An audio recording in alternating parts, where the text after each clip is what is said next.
Today we are going to solve this maximization problem using simplex method.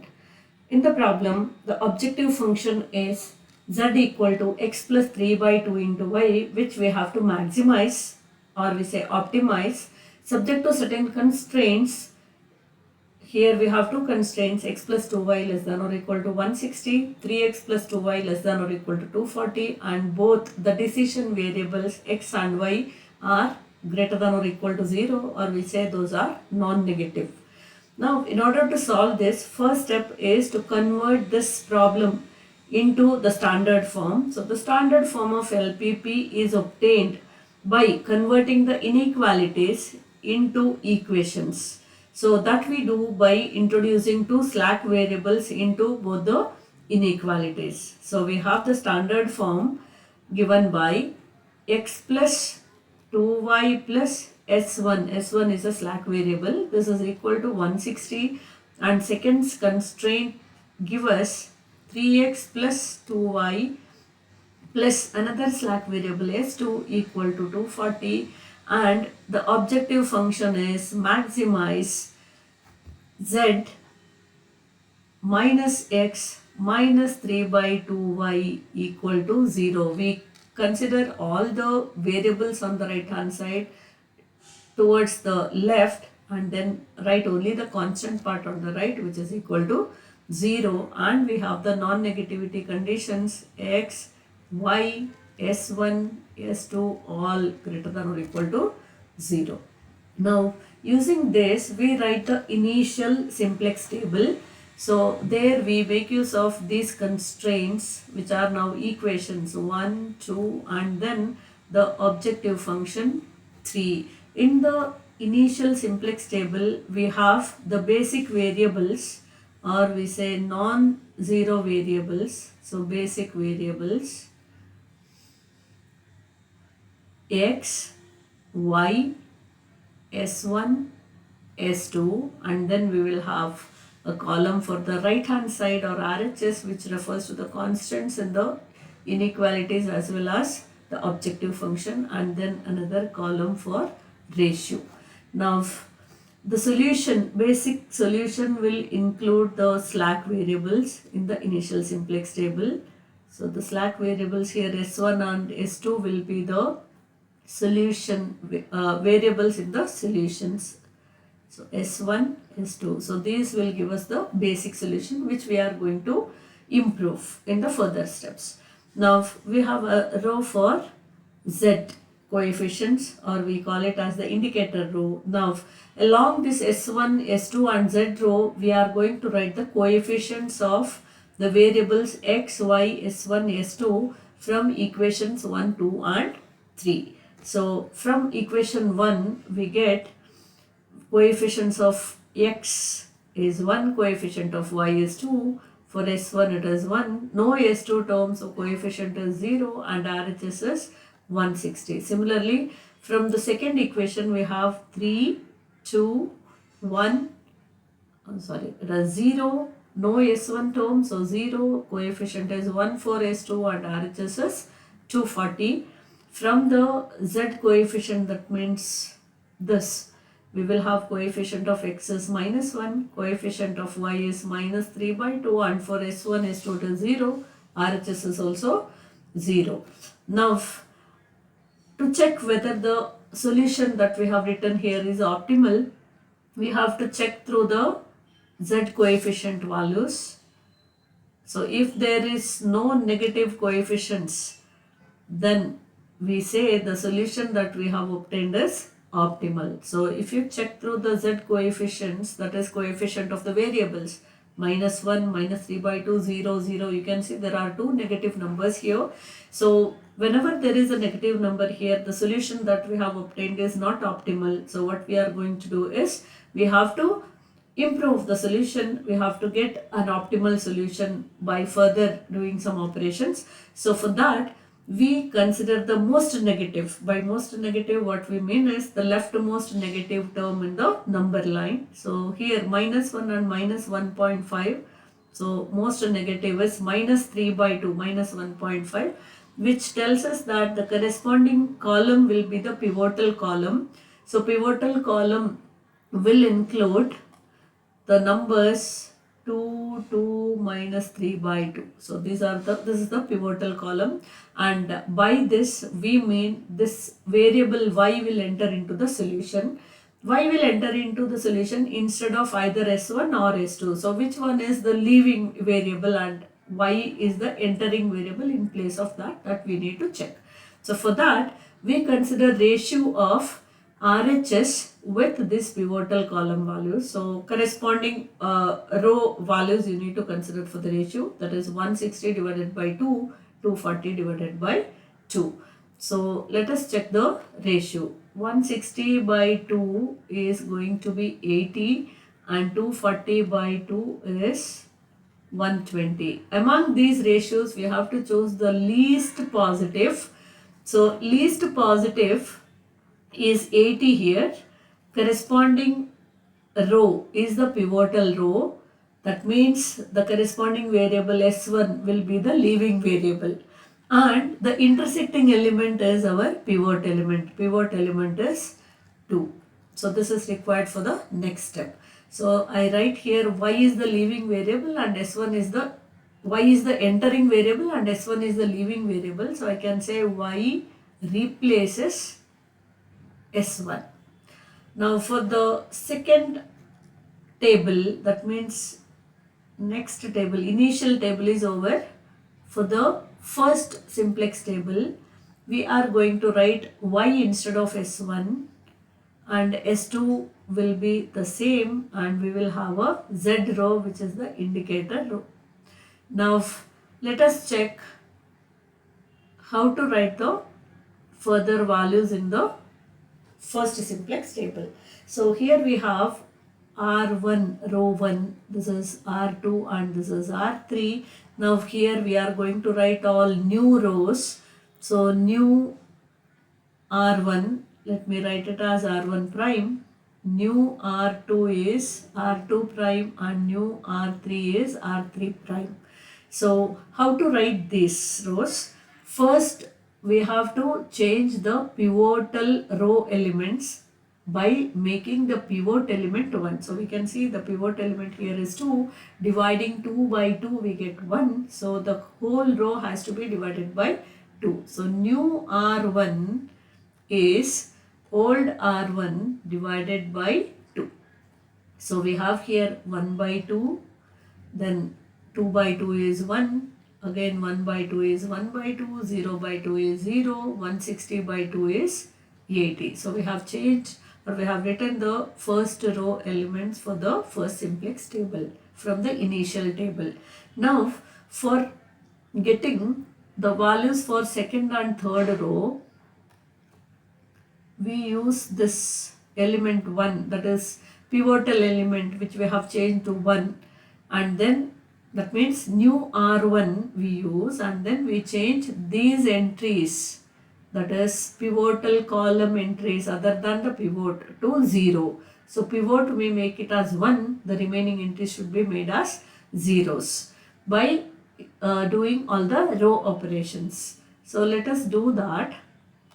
Now here R2 will be changed to R2 prime by making use of the operation. So here you can see the pivotal column element in R2 is 2.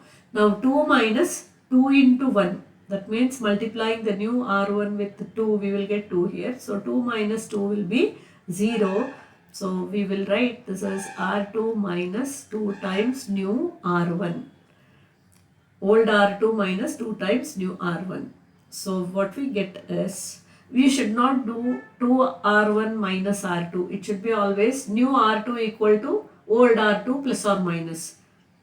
Similarly, new R3 will be old R3 plus or minus R1 into something, or R1 divided by something. So here we are going to do this operation. So for that I will just show you how we can do that by writing the elements here separately. So I am going to write old R2 elements.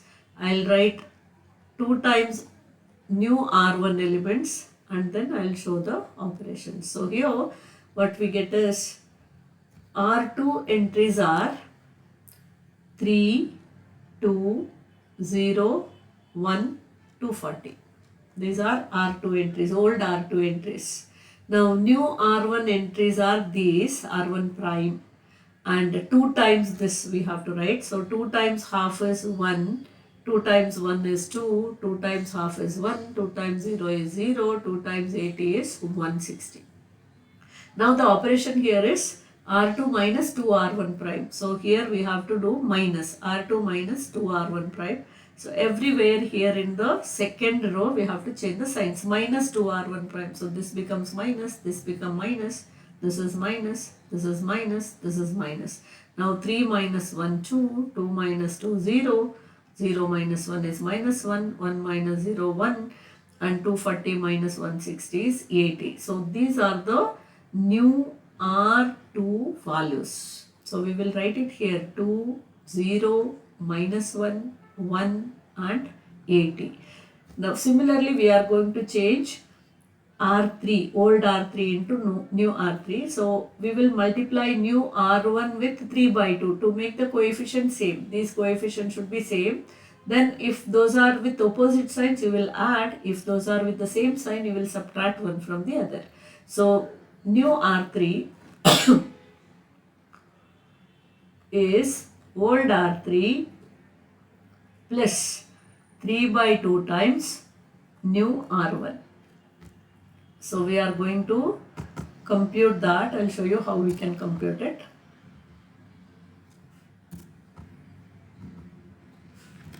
Let us write old R3. Old R3 is minus 1, minus 3 by 2, 0, 0, 0, and 3 by 2 times new R1 is, multiply new R1 with 3 by 2. So we get 3 by 4, 3 by 2, 3 by 4, 0, 3 by 2 into 80.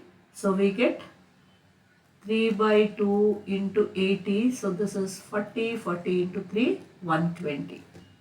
Now we have to add, this is plus. So we have to add, no change in the signs.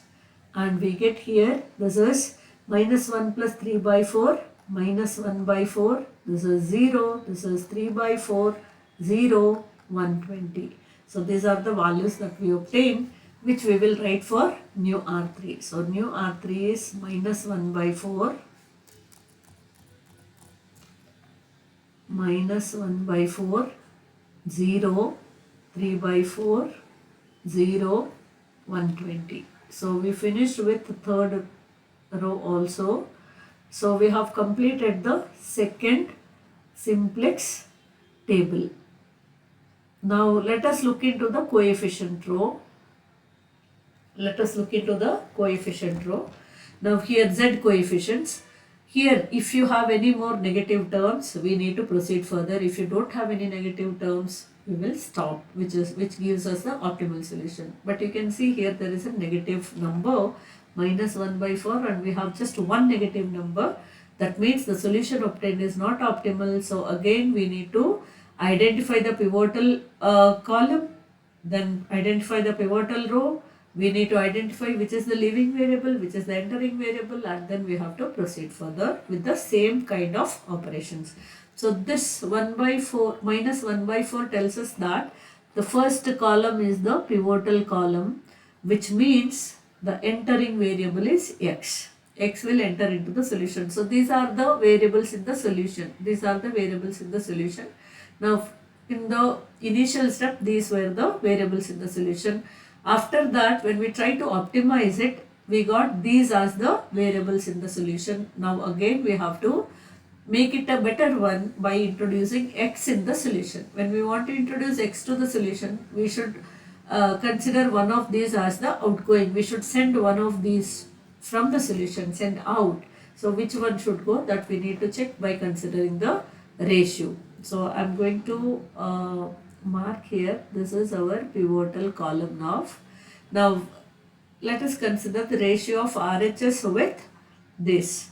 So we have RHS is 80 here, 80 divided by 2. 80 divided by 2 is 80 divided by 1 by 2, that is 2 into 80, 160.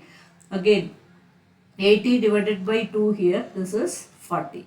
So this is a larger number. We want least positive. Least positive is 40. Corresponding row will be the pivotal row, which means this S2 will leave the solution. So instead of S2, X will enter. So we have X replaces S2. So I'm going to write it here.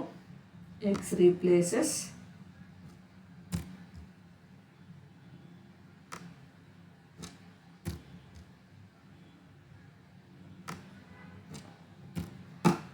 So I'll write here X replaces S2.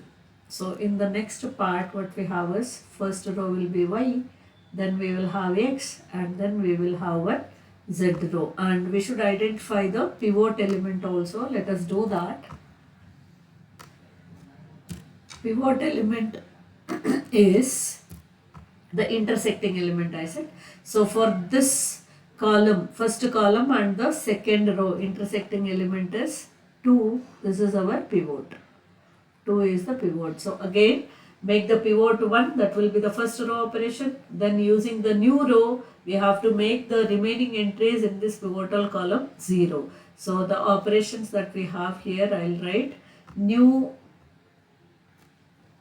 R, this is R2, so new R2, let me denote it as R2 double prime.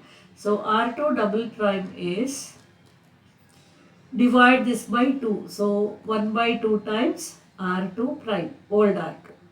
Now rewrite this, so I have the row entries dividing by 2. This is 2 by 2 1, 0 by 2 0, minus 1 divided by 2 is minus 1 by 2, 1 by 2 is 1 by 2, 80 by 2 is 40. Now make half to 0 using this 1. Half should be made 0 using 1. So multiply this with half. Half minus half is 0. So operations for R1 double prime, to obtain R1 double prime is old R1 minus half into new R2. Old R1 minus half into new R2. So we will get these R1 double prime values as 0, then 1, 3 by 4, then minus 1 by 4 and 60. Then R3 double prime, that is new R3, will be obtained by making 1 as 1 by 4. So multiply 1 with 1 by 4, which means multiply new R2 with 1 by 4 and add to this old R3.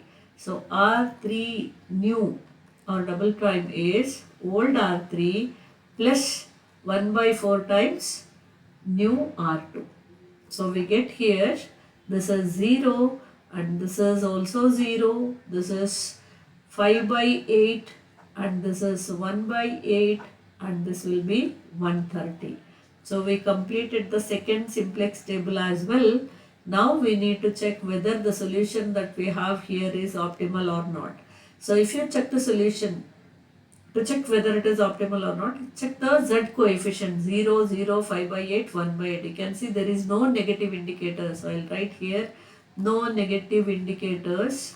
So indicator row means our Z row. So there are no negative indicators in the Z coefficients. Only these. You are not supposed to check with the RHS. Only the coefficient part you need to check. No negative indicators, which implies solution obtained is optimal. And now how to read the solution? So you can read the solution from here. This RHS column will give us the solution. So here what it means is Y value is 60. So read the row values in the RHS corresponding to each of the variables. So this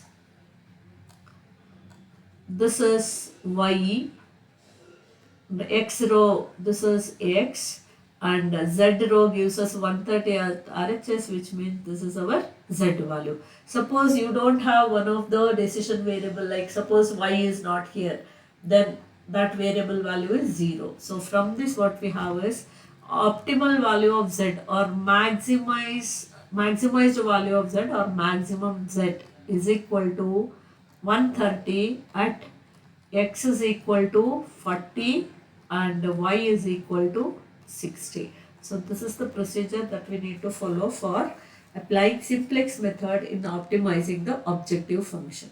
Thank you.